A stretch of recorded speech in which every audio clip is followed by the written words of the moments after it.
Hello everyone, welcome back to the channel. Welcome back to বাঙাল ছেলে Sourav with better half. তো বিগত এক মাস আগে বোধহয় অন লাইভ একটা কথা বলেছিলাম, যার থাম্বনেলটা এই মুহূর্তে তোমরা আমার স্ক্রিনে হয়তো দেখতে পাচ্ছ। এবং কি বলেছিলাম ছোট্ট করে একটুখানি শুনে নাও। কিন্তু যেটা ঘটনা, যেটা আমার কাছে খবর, সেটা হচ্ছে গিয়ে ইস্ট বেঙ্গল ম্যানেজমেন্টের পক্ষ থেকে জিকসান সিং এবং সাহিল টাবোরা দুজনের সঙ্গেই কিন্তু কথাবার্তা গতকাল রাত্রির পর থেকে বলা শুরু হয়েছে।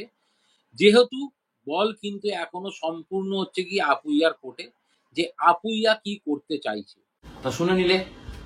এবং বিষয়টা যেটা, সেটা হচ্ছে আজকে সকালবেলা, মানে কালকে রাত্রিরে তো আমরা গেছিলাম মাদি তালালকে এয়ারপোর্টে রিসিভ করতে। সেখান থেকে বাড়ি ফিরেছি তখন 4টে, এবং তারপর সেই ভিডিও টোটাল এডিট করে আপলোড করে শুতে শুতে হয়ে গেছে হচ্ছে গিয়ে মোটামুটি 5:30 পৌনে 6। এবং ওই সময়ে একটা কমিউনিটি পোস্ট ছেড়েছিলাম, সেটা তোমরা অনেকেই হয়তো দেখেছো। যারা যারা দেখোনি তাদের জন্য এখন দেখিয়ে দিই। আমার চ্যানেলে কমিউনিটি পোস্টটা রয়েছে, কটার টাইম আছে দেখে নিও গিয়ে। Morning breakfast, chow mein and momo, এবং নিচে ইস্ট বেঙ্গলের ছোট্ট করে লাভ সাইন। তো সেটা আর নতুন করে কিছু বলার নেই। ঘুম থেকে উঠলাম হচ্ছে কি 1টার সময়, কারণ শুয়েছি 6টার সময়। আর অলরেডি ভেবেছিলাম নৈহাটি আজকে যাব, কিন্তু সেটা যেতে পারলাম না, কারণ এক রাত জাগার ফল কি হলো দেখতেই পেলাম।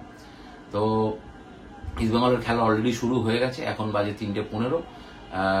14 মিনিটের খেলা চলছে, খেলার রেজাল্ট এখনো গোললেস 0-0। এবং যেটা বিষয় সেটা হচ্ছে গিয়ে যে আপডেট উঠে এসেছে আমার কাছে। অনেক খবর থাকা সত্ত্বেও আমি কালকে রাতেরও ছোট্ট লাইভটা, 1 ঘন্টারও কম সময়ের লাইভটা ছিল, তাতে আমি বলেছিলাম। এবং কালকের লাইভটাতে আনোয়ারকে নিয়ে খুব বেশি কথা বলতে চাইনি, জিকসানকে নিয়েই বারবার বলতে চেয়েছি। যদি লাইভটা ফলো করো দেখবে। সুতরাং জিকসানকে নিয়ে বারবারই বলেছি যে ভালো আপডেট আসছে, ভালো খবর আসছে, আপডেট আছে, পজিটিভ ভাইবস রয়েছে, কিন্তু তোমরা কেউ নাচানাচি করো না এখন। এবং আজকেও বলছি, এখন অবধি কিন্তু ইস্টবেঙ্গলের জার্সি জিকসানের গায়ে আমি পড়াইনি। তার কারণ হচ্ছে অফিসিয়াল অ্যানাউন্সমেন্টের জন্য আমি অপেক্ষা করবো। আমার কাছে কি খবর আছে না আছে সেটা পরের কথা, সেটা বিভিন্ন সময় কমিউনিটি পোস্টের মাধ্যমে, বা যারা আমার খুব কাছের, বিশেষ করে আমার হোয়াটসঅ্যাপ গ্রুপের লোকজনরা, তারা জানে যে আমার কাছে কতটা কি খবর থাকে না থাকে, কিভাবে আমি প্রেজেন্ট করি না করি। তো যারা মোটামুটি আমার প্যাটার্ন বোঝে তারা বুঝতে পারবে যে কি বলতে চাই। আর বাদ বাকি যারা নর্মাল ভিউয়ার্সরা রয়েছে, যারা আমার সাথে অতটাও এখনো কানেক্টেড হওনি, তাদেরকে বুঝে নিতে হবে যে আমি কি বলতে চাইছি। তো এখনো এটাকে আমি আপডেটের জায়গাতেই রাখলাম, বিকজ অফিসিয়াল পেজকে আমি এই মুহূর্তে যথেষ্ট গুরুত্ব দিচ্ছি। অফিসিয়াল অ্যানাউন্সমেন্ট আসুক, অফিসিয়াল অ্যানাউন্সমেন্ট আসার পর সেলিব্রেশন তখন তোমরা করো।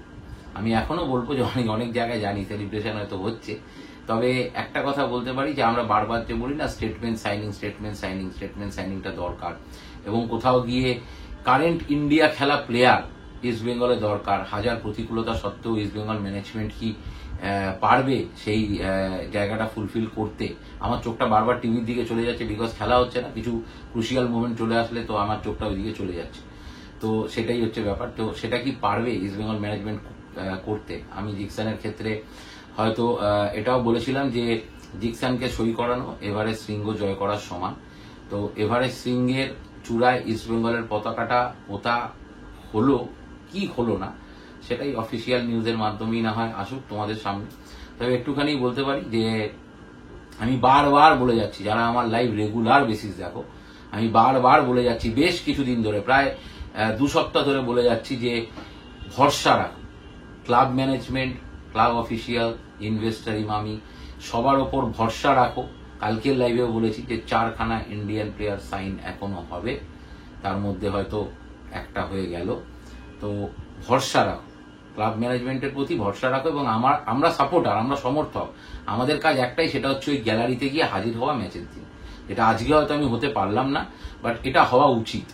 আমাদের সাপোর্টার হওয়া উচিত। কারো হয়তো কোনো একটা দিন নাও হতে পারে, কিন্তু ম্যাক্সিমাম টাইমটা যেন আমরা গ্যালারিতে উপস্থিত থাকার চেষ্টা করি। এবং ডুরান্ডের ম্যাচ বলো, আইএসএল এর ম্যাচ বলো, সবই কিন্তু সন্ধ্যাবেলা 7টা থেকে, বা আইএসএল এর ম্যাচ হয়তো 7:30 থেকেও আসবে, লাস্ট ইয়ার যেটা আমরা দেখেছি। তো প্লিজ মাঠে এসো। অ্যাটলিস্ট প্রতি ম্যাচে 30-35 হাজার সমর্থক, এবং বিশেষ বিশেষ ম্যাচে 60,000-এর গ্যালারি যেন আমরা দেখতে পাই, ফুল হাউস এরকমই যেন হয়। আমি এটাই বলবো। আর হালকা করে ছোট্ট করে কানে কোথাও থেকে একটা আওয়াজ ভেসে আসছে যে কোথাও নাকি গৃহযুদ্ধ বোধহয় লেগেছে বা লাগতে চলেছে, এরকমই কিছু খবর ভেসে আসছে। যাই হোক, তো এখনো সেটা নিয়ে বলার মতন সময় আসেনি। তো যদি খবর স্ট্রং হয় তাহলে ডেফিনেটলি তোমাদের সঙ্গে শেয়ার করব। আর আজকে রাতেও লাইভ আসছি, তো তোমরা সবাই লাইভটা দেখো। তো এইটুখানি ছোট্ট আপডেট দেওয়ার ছিল। বিশাল এক্সাইটমেন্ট আমার কাছ থেকে পাবে না, তবে স্টেটমেন্ট সাইনিং নিয়ে যেটা বারবার বলেছিলাম যে এভারেস্ট শৃঙ্গ জয় করার সমান হবে, হয়তো এভারেস্ট শৃঙ্গর মাথায় ইস্ট বেঙ্গলের লাল হলুদ পতাকাটা বসা শুধু সময়ের অপেক্ষা। এভারেস্ট শৃঙ্গটা, বাদ বাকিটা তোমরা বুঝে নিও। চ্যানেলটাকে সাবস্ক্রাইব করো, ঠিক আছে, শেয়ার করো, লাইক করো, কমেন্ট করো। আর কমিউনিটি পোস্ট যেটা করেছিলাম সেটাও দিয়ে দিচ্ছি, সবটাই তোমরা দেখে নাও, আশা করি বুঝতে পারবে। এবং আবারও বলছি, ইস্টবেঙ্গল সমর্থকদের প্রতি চূড়ান্তভাবে দায়বদ্ধ। ইউটিউব কন্টেন্ট ক্রিয়েটার হিসাবে পেশাদার মানসিকতা থাকলেও ইস্টবেঙ্গল সমর্থকদের প্রতি চূড়ান্তভাবে দায়বদ্ধ। সেখানে কোনো পেশাদারিত্ব নেই, সেখানে শুধুই আছে আবেগ, ভালোবাসা এবং ভালো লাগা, আর কিছু নয়। কারোর ইমোশন নিয়ে কোনোদিন খেলার চেষ্টা করিনি। ভুল মানুষ মাত্রেই হয়, ভুল হয়েছে, তার জন্য ক্ষমাও চেয়েছি। ভবিষ্যতে আর কোনোদিনও ভুল হবে না, এবং আমার জন্য আমাদের চ্যানেলের পক্ষ থেকে এমন কোনো কিছু কোনোদিন করা হবে না যার জন্য ইস্টবেঙ্গল সমর্থকরা কোথাও দুঃখ পায়। Please subscribe our channel and support আস। আমার তাড়াতাড়ি সাবস্ক্রাইব করে আমাদের ফ্যামিলি মেম্বার হয়ে যাও। আর হোয়াটসঅ্যাপ গ্রুপে জয়েন করতে গেলে ইনস্টাগ্রামে এই নামেই পেজ রয়েছে, বাঙাল ছেলে সৌরভ উইথ বেটার হাফ। পেজটাকে ফলো করো এবং ইনস্টাগ্রামে নিজের হোয়াটসঅ্যাপ নাম্বার শেয়ার করো। নিজে ইস্টবেঙ্গল সমর্থক তার প্রমাণ দিও। ইস্টবেঙ্গল গ্যালারিতে তোমার ছবি, লাল জার্সি গায়ে ছবি, বিভিন্ন ইমোশনাল মুহূর্তের ছবি, এরকম কিছু 2-3টে প্রমাণ দিও। আমরা তোমাকে আমাদের হোয়াটসঅ্যাপ গ্রুপে অ্যাড করে নেব। জয় ইস্টবেঙ্গল, বুক ঠুকে বলছি, জয় ইস্টবেঙ্গল। এবং এই বছর খেলা হবে, ভয়ঙ্কর খেলা হবে। খেলা শুরু হয়েছিল অনেকদিন আগেই, ভয়ঙ্কর খেলা হবে। Please subscribe our channel and support us. জয় ইস্ট বেঙ্গল।